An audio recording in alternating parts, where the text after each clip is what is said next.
Today, millions of people will buy roses. Red, perfect, expensive roses. They'll buy heart-shaped chocolates wrapped in shiny paper. They'll send cards with words like, "Be mine and forever yours." They'll post photos with their partners, smiling, happy, performing love for the world to see. February 14th, Valentine's Day, the day of love. But here's what nobody tells you. 2,000 years ago on this exact same day, in the same month, Romans weren't celebrating love. They were celebrating something very different. Blood, violence, fertility rituals, and a lottery that decided who you would marry, whether you liked it or not. The story of Valentine's Day isn't sweet, at least not at the beginning. It's one of the strangest transformations in human history. A journey from brutal pagan festivals to executed saints, from secret love letters written in prison cells to billion-dollar industries built on pressure and performance. So today we're going back. We're going to discover how February 14th became the most romantic and perhaps the most complicated day of the year. This is the story nobody tells you about Valentine's Day, and it starts with blood. Before Christianity spread across Europe, before saints and martyrs, before love became something you could buy in a store, the Romans had a festival. They called it Lupercalia, and it was wild. Every year, from February 13th to February 15th, Rome transformed. The streets filled with noise, chaos, music, and rituals that would shock anyone today. This wasn't a celebration of romantic love. This was a celebration of fertility, of spring, of raw animal energy, and it was violent. The festival began at a sacred cave on Palatine Hill, the place where Romans believed the mythical she-wolf had nursed Romulus and Remus, the founders of Rome. Priests called Luperci would gather there at dawn. They wore almost nothing, just strips of goatskin. And they carried knives. The ritual started with sacrifice. Goats and a dog were killed. Their blood spilled onto the stone altar as offerings to Faunus, the god of fertility and forests. The smell of blood mixed with incense and wood smoke. The priests chanted ancient words in voices that echoed off the cave walls. Then something strange happened. The priests took the bloody knife and touched it to the foreheads of two young men from noble families. The men stood perfectly still as the blade, still wet with animal blood, marked their skin. A smear of red across pale foreheads. Then another priest stepped forward with wool dipped in milk and wiped the blood away. And the two young men laughed. They had to laugh. It was part of the ritual. Laughter in the face of blood. Life in the face of death. Joy emerging from sacrifice. This was how Lupercalia began. But it got stranger. After the sacrifice, the priests cut the goat skins into strips. Long, thin strips of hide, still warm from the animal's body. Then the young men of Rome, naked or nearly naked, their bodies painted and gleaming with oil, grabbed these strips and ran. They sprinted through the streets of the city, whooping and shouting, whipping anyone they passed, especially women. Women didn't run away. They didn't hide. Instead, they lined the streets, waiting, sometimes with their arms outstretched. Some even pushed forward through the crowds, offering their hands and backs to be struck. Why? Because they believed the whip brought fertility. Being touched by the sacred goatskin meant you could have children. It meant good fortune, abundant harvests, healthy babies. It meant your body would be blessed by the gods. The streets echoed with laughter, screaming, music, and the crack of leather against skin. Wine flowed freely. Inhibitions disappeared. The normal rules of Roman society, usually so strict and hierarchical, dissolved for these 3 wild days. Senators' daughters danced with soldiers. Married women received strikes from strange men. The city became a swirling, chaotic celebration of life and fertility. Lupercalia wasn't gentle. It wasn't romantic. It was primal, chaotic, almost ecstatic. But there was another tradition, one that makes the festival even more shocking to modern minds. During Lupercalia, young men participated in a lottery. They drew names from a large clay jar, female names. And whichever name they drew, that woman became their partner for the duration of the festival. Sometimes longer. Sometimes for the entire year. Sometimes these random pairings even led to marriage. But the couple didn't choose each other. They had no say, fate chose. A random draw decided who you would be with, who you would sleep with, who might become your spouse. Love had nothing to do with it. Attraction had nothing to do with it. This was about fertility, about continuing the population, about ensuring Rome's survival through whatever means necessary. Imagine that. Imagine your romantic partner, possibly your future spouse, being determined by a name pulled from a jar. No dates, no conversation, no getting to know each other. Just chance and religious obligation. Lupercalia was loud, bloody, sexual, and completely pagan. For centuries, it was one of the most important festivals in Roman life, celebrated with genuine enthusiasm by people from every social class. And then everything changed. Christianity arrived in Rome, slowly at first, then faster and faster, spreading through the empire like water finding cracks in stone. The new religion brought new beliefs, new values, radically different ideas about morality and the body and the nature of love. And Christian leaders looked at Lupercalia with absolute horror. This festival, they declared, was barbaric, pagan, sinful, an offense against God. It needed to end immediately. But festivals don't disappear easily, especially ones as beloved and deeply rooted as Lupercalia. People loved this celebration. They had participated in it for generations, centuries even. It was woven into the fabric of their culture, their calendar, their understanding of how the world worked. Their parents had celebrated it, their grandparents, their great-grandparents going back hundreds of years. You couldn't simply erase that with a decree. So the church, demonstrating remarkable strategic thinking, did something clever. Instead of banning the festival outright and risking massive resistance or even riots, they transformed it. They kept the date, mid-February, but changed the meaning entirely. They replaced the pagan gods with a Christian saint, substituting wild fertility rites with solemn religious observance. And that's where Valentine enters the story. Or rather, where the confusion begins. Because nobody really knows who Saint Valentine actually was. Here's the problem, the historical puzzle that has frustrated scholars for centuries. There were at least 3 different men named Valentine who lived during the Roman Empire and were executed for their Christian faith. 3 different martyrs, all named Valentine. All killed for refusing to renounce Christianity. And historical records from that period are vague, contradictory, sometimes completely missing. Church documents were lost. Stories got mixed together, details blurred. So which Valentine became the saint of love? Which one did the church choose to replace Lupercalia? Historians still argue, they debate. They analyze fragmentary evidence. But the most popular story, the one that survived through centuries of retelling and eventually captured the public imagination, goes like this. In the year 269 in Rome, there lived a Christian priest named Valentine. He was kind, compassionate, and deeply devoted to his faith even as Christianity was still illegal and dangerous. At that time, the Roman emperor was Claudius II, also known as Claudius the Cruel, a name he earned through harsh military discipline and ruthless treatment of anyone who challenged his authority. And Claudius had a serious problem. His army was losing battles. Soldiers were deserting in increasing numbers. Morale was dangerously low. The mighty Roman military machine, which had conquered most of the known world, was weakening. Claudius believed he knew exactly why. Marriage. He thought married soldiers were weak, distracted, emotionally divided. They missed their wives desperately. They worried about families back home. They wanted to return to warm beds and children instead of fighting and dying in foreign lands. A married soldier, Claudius reasoned, would never be as committed, as fierce, as willing to sacrifice everything for Rome as a single soldier with nothing to lose.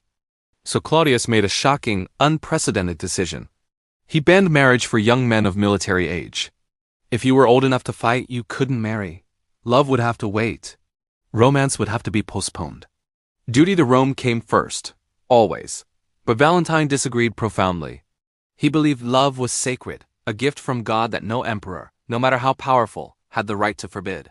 He believed marriage was a holy bond, a sacrament, something that transcended politics and military strategy. So he made a dangerous, potentially fatal choice. In secret, hidden from the ever-watchful authorities, Valentine began performing marriages. Young couples came to him in the dark of night, moving through shadowed streets, terrified of being discovered. In quiet rooms lit only by a single candle, behind locked doors with trusted friends standing guard outside, Valentine blessed their unions. He spoke the holy words in whispered Latin. He joined them before God.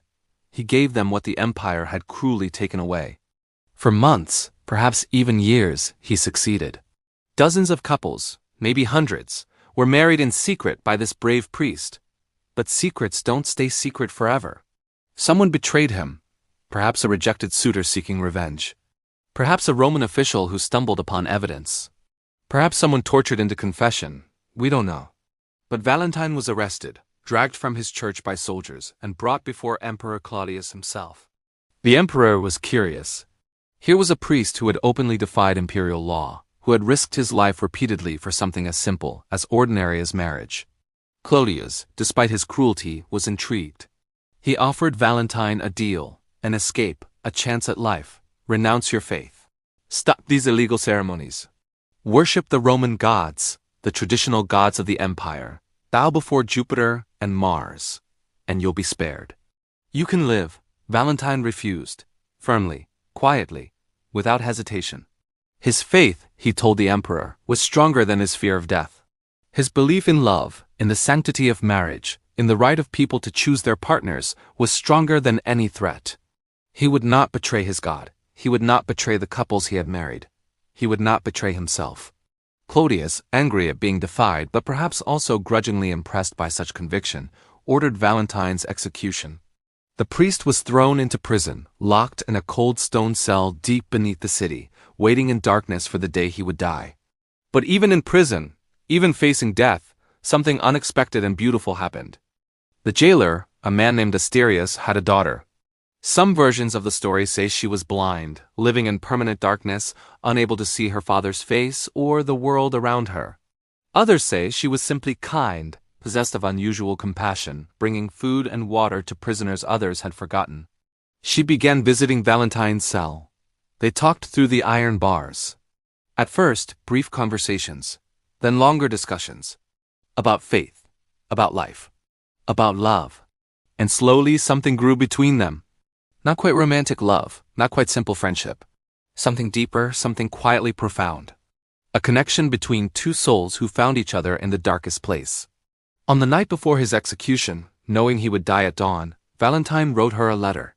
His final message, his farewell to the world. Some versions of the legend say that in that moment, through prayer or divine intervention, or the power of genuine affection, the girl's sight was restored. She could suddenly see. Her first clear vision was Valentine's letter, his words written in careful script. We don't know what the letter said. Those words are lost to history. But we know how he signed it. 3 words that would echo through 2,000 years of history, that would be repeated billions of times by people who never knew the story behind them. From your Valentine. The next morning, February 14th, 269, Valentine was led out of his dark cell into the cold morning light and executed, beheaded, his body buried in a simple grave. A martyr for love, for faith, for the revolutionary belief that some things are worth dying for. The story is beautiful, romantic, tragic, perfect.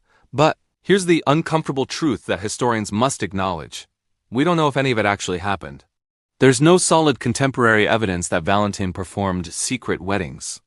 The story of the blind daughter appears in later retellings, but not in the earliest accounts.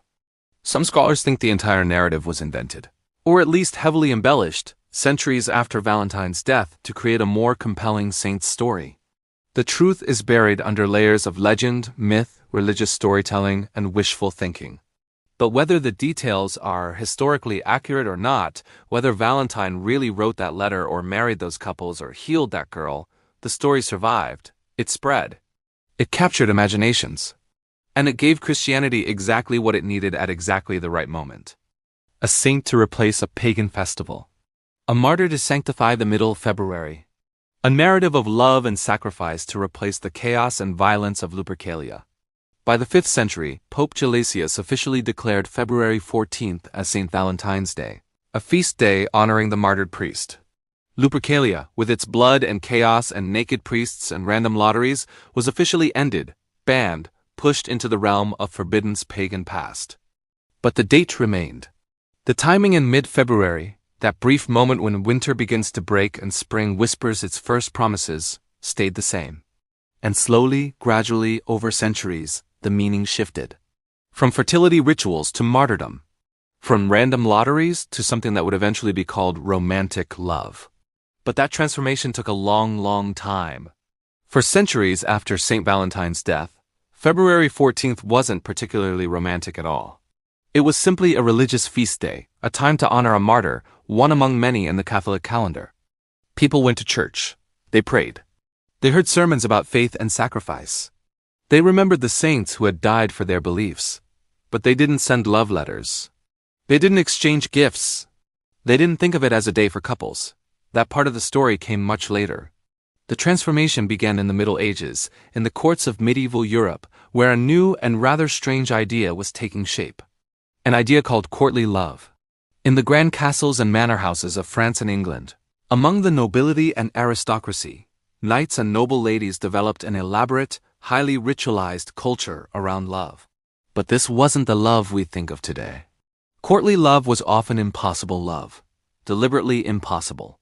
A knight would dedicate himself completely to a married noblewoman, someone he could never truly have, someone forbidden to him by social law and religious decree. He would write her elaborate poetry in careful script.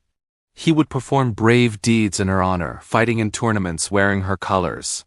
He would worship her from a respectful distance, expressing his devotion through art, through song, through chivalry and noble gestures.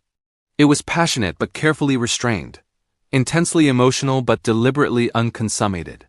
A complex game of longing and desire that aristocrats played to pass the time, to demonstrate refinement, to prove their sophistication and self-control. And it was in this highly artificial, performative world of medieval courts that Valentine's Day began its slow transformation toward romance. One of the first clear connections between Saint Valentine and romantic love appears in the writings of Geoffrey Chaucer, the medieval English poet who wrote the Canterbury Tales, in the 1380s. In a poem celebrating a royal engagement, Chaucer wrote about birds choosing their mates on Saint Valentine's Day. For this was on Saint Valentine's Day, when every bird comes there to choose his match. It was a metaphor, a poetic image, a piece of literary invention, but it stuck. It resonated. Other writers picked it up, repeated it, expanded on it. The idea spread through the aristocratic courts of Europe like a beautiful rumor. Slowly, across decades and then centuries, people began to associate February 14th not just with a martyred saint from ancient Rome, but with love itself. With choosing a partner. With expressing affection. By the 1500s, lovers in England and France were exchanging handwritten notes on Valentine's Day. These weren't printed cards mass-produced in factories. There were no stores selling pre-made messages with cute verses and cartoon hearts. Everything was personal, handwritten, completely unique. If you could read and write, which most people couldn't, you crafted your own message. You chose your words with enormous care. You folded the paper carefully, sometimes sealing it with wax. You delivered it in secret, perhaps through a trusted servant or friend. These early Valentines were often poems, sometimes elaborate with multiple verses, sometimes simple and direct. Some were sweet declarations of genuine affection. Others were clever, playful, teasing, showing off the writer's wit and education.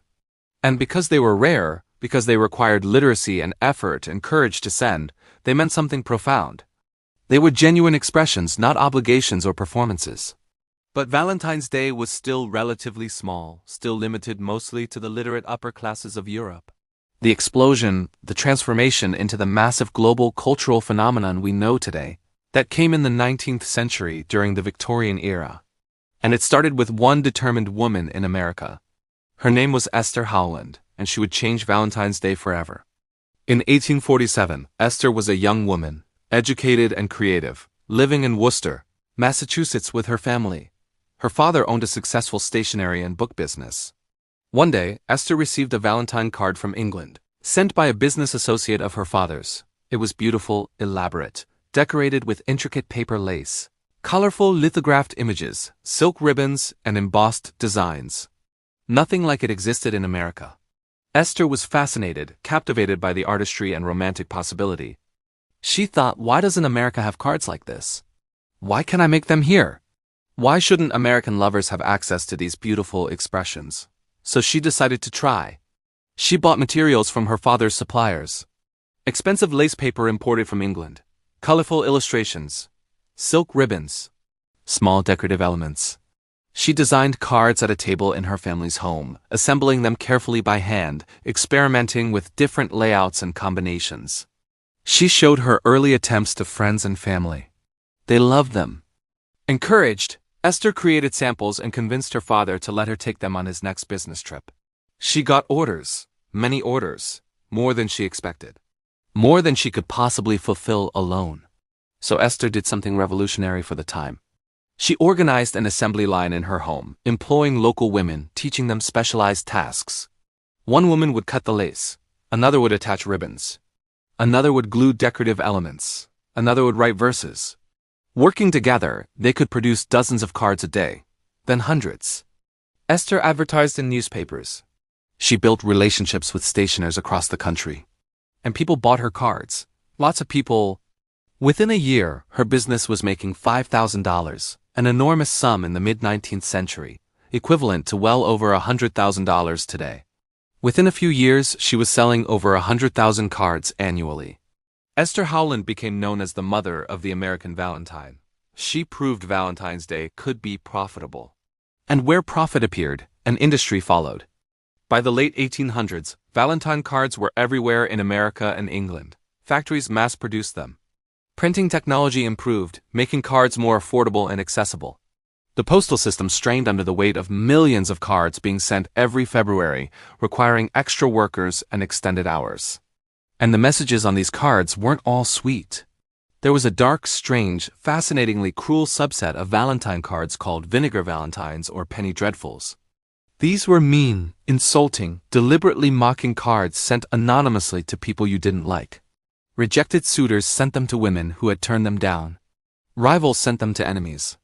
People used them to express contempt, disguised as holiday tradition. They featured cruel cartoons and harsh rhymes making fun of someone's appearance, their profession, their personality, their social status. Your face is like a cabbage. Your brain is full of mush. You're too ugly to marry. You'll die alone.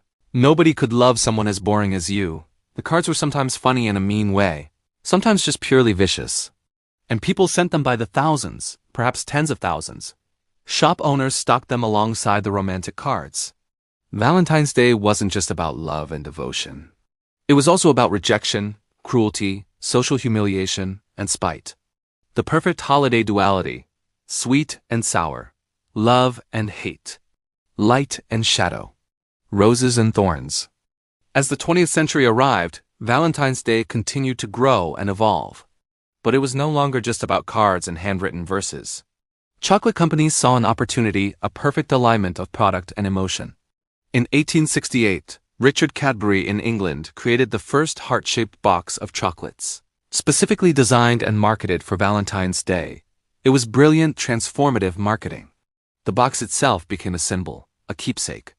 Even after the chocolates were gone, eaten, and forgotten, people kept the beautiful decorated boxes as souvenirs, storing letters and small treasures inside.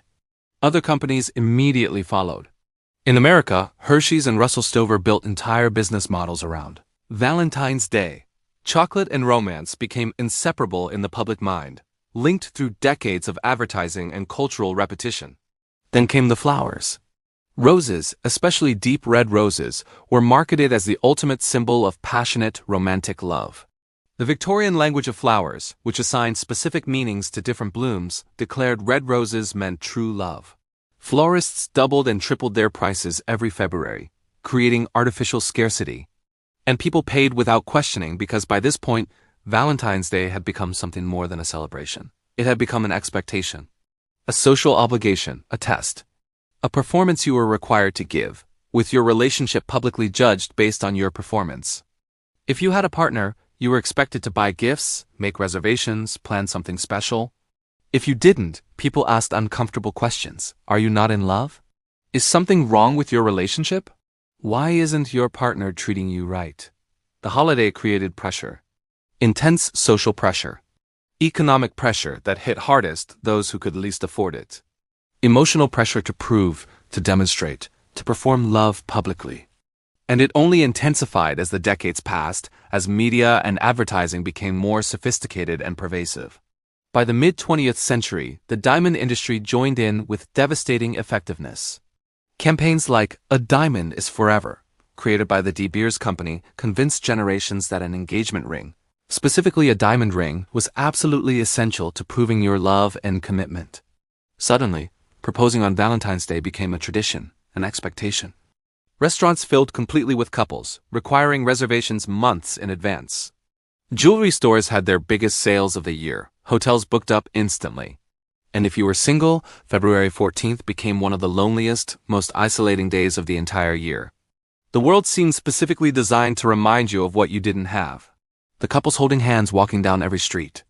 The flowers being delivered to offices, creating public displays of who was loved and who was forgotten.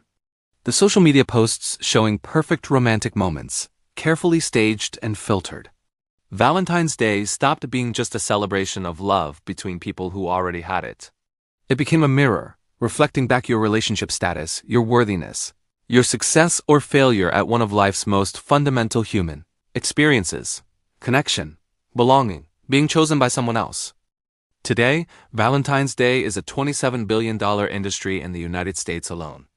Worldwide, the numbers climb even higher, approaching $100 billion when you include flowers, candy, jewelry, cards, restaurant reservations, hotel bookings, gifts, and experiences. It's one of the biggest retail holidays of the year, second only to Christmas in some categories. But alongside the celebration, the commercials, the heart-shaped everything, something else has grown: resistance, criticism, organized pushback. Many people, young and old, feel the holiday has become too commercial, too forced, too focused on consumption rather than genuine connection. Singles Awareness Day emerged as a counter-movement, particularly popular among younger people. A day for people without romantic partners to celebrate themselves and their friendships. Galantini's Day, popularized by the television show Parks and Recreation, became a way for women to celebrate their female friendships on February 13th, claiming the day before Valentine's as their own. Anti-Valentine's Day parties appeared in cities around the world, where people burned old love letters, wore black instead of red, watched horror movies instead of romance, and actively rejected the entire premise of the holiday. Psychologists began studying Valentine's Day's psychological effects and found deeply troubling patterns. Rates of loneliness spiked dramatically on February 14th, with helplines reporting increased calls. Breakups increased measurably on February 13th and 15th, as couples either tried desperately to avoid ruining the holiday or wait until it's safely over to end their relationships. People in relationships report feeling anxious about meeting expectations, about spending enough money, about planning the perfect evening that matches what they see online. The pressure to perform happiness, to prove love through expensive gestures and social media posts, can actually damage relationships rather than strengthen them. The holiday that's supposed to celebrate love sometimes drives people apart. And yet, despite all this, people keep celebrating. They keep buying the roses and chocolates. They keep making reservations. They keep posting photos. Why? Because beneath all the commercialization, beneath the pressure and the performance and the billion-dollar industries, there's still something real, something fundamental, a deep human desire for connection, for love, for being seen and valued by another person. Valentine's Day, for all its complicated history and modern problems, taps into that universal need. The need to give and receive affection. To mark love as important, as worthy of celebration, as something that deserves special recognition. And maybe that's why the holiday survives, why it continues to evolve, why it refuses to disappear despite all the criticism and cynicism. Because we need rituals. We need moments that pull us out of ordinary time and remind us what matters, even if those moments are imperfect, even if they're commercialized, even if they started 2,000 years ago with blood and goat skins and random lotteries. So what is Valentine's Day, really? It's a strange, beautiful, messy accumulation of 2,000 years of human history. Pagan fertility festivals where nearly naked priests ran through streets whipping people. Executed saints who chose death over betraying their beliefs. Medieval poetry and courtly love games. Victorian cards both sweet and cruel. Chocolate marketing campaigns. Diamond industry propaganda. Social media performances. It's all of that, layered together, impossible to cleanly separate. Some people look at the holiday and see only the commercialization, the waste, the manufactured pressure. Others see an opportunity to express something genuine, something real. And both perspectives are completely valid. Because Valentine's Day contains multitudes, it's dark and sweet, ancient and modern. Sincere and manufactured, sacred and commercial. It's a mirror that reflects whatever we bring to it, our hopes, our fears, our loneliness, our love. our desire for connection, our cynicism about authentic emotion. The story of Valentine's Day teaches us something profound about human culture and how traditions evolve. We take old things and make them new. We take pagan festivals and baptize them with new meaning. We take martyred saints and turn them into symbols of romance they never intended to represent. We take personal expressions of affection and industrialize them, mass-produce them, sell them back to ourselves. We're constantly transforming, reinterpreting, reshaping our traditions to fit the moment we're living in, the values we currently hold. And Valentine's Day has survived for 2,000 years precisely because it keeps changing. It adapts. It evolves. It becomes whatever each generation needs it to be. In ancient Rome, it was about fertility and survival, ensuring the continuation of the population. In medieval Europe, it was about courtly devotion and impossible love, aristocratic games played in castle halls. In Victorian times, it became a way to express feelings that society usually kept hidden behind layers of propriety. In the 20th century, it became a commercial celebration, an industry, an economic force. And today, in our modern world of social media and constant performance, it's becoming something else again. A battleground between authenticity and image. Between genuine connection and curated moments. Between celebrating love and feeling pressured to prove it to an audience of strangers. But here's what's worth remembering, what's worth carrying forward from this long, strange history. Real love, the kind that matters, the kind that lasts, the kind that actually sustains us through difficulty and change, doesn't need a designated day. It doesn't need roses that will die in a week or chocolates that will be gone in an hour or expensive dinners at overbooked restaurants.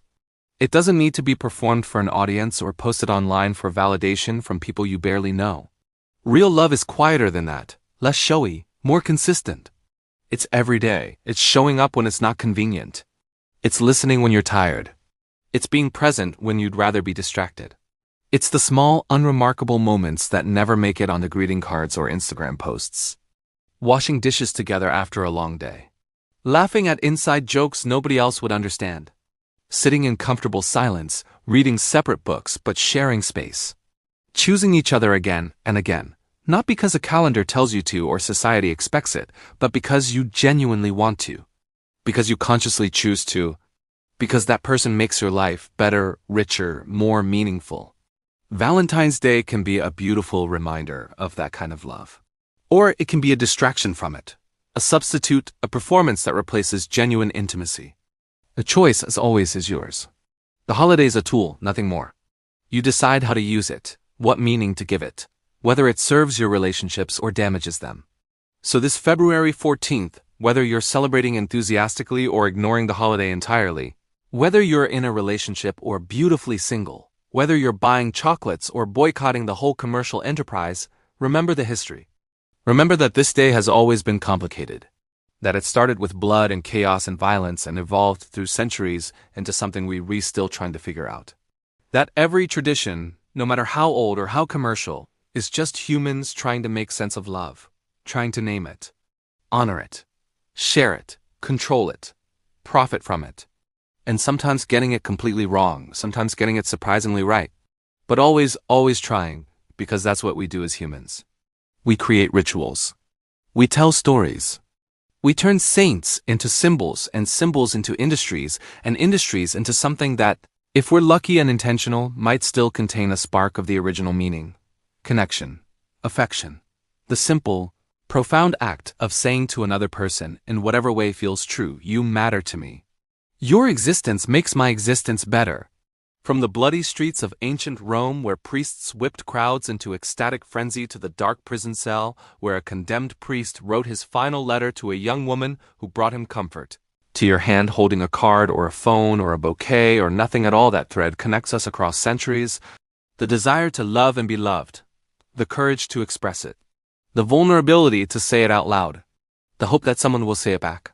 That's the real history of Valentine's Day, and it's still being written, still evolving, still changing, one February 14th at a time, by every person who chooses connection over performance, presence over perfection, and love, in whatever form it authentically takes, over fear of rejection or judgment.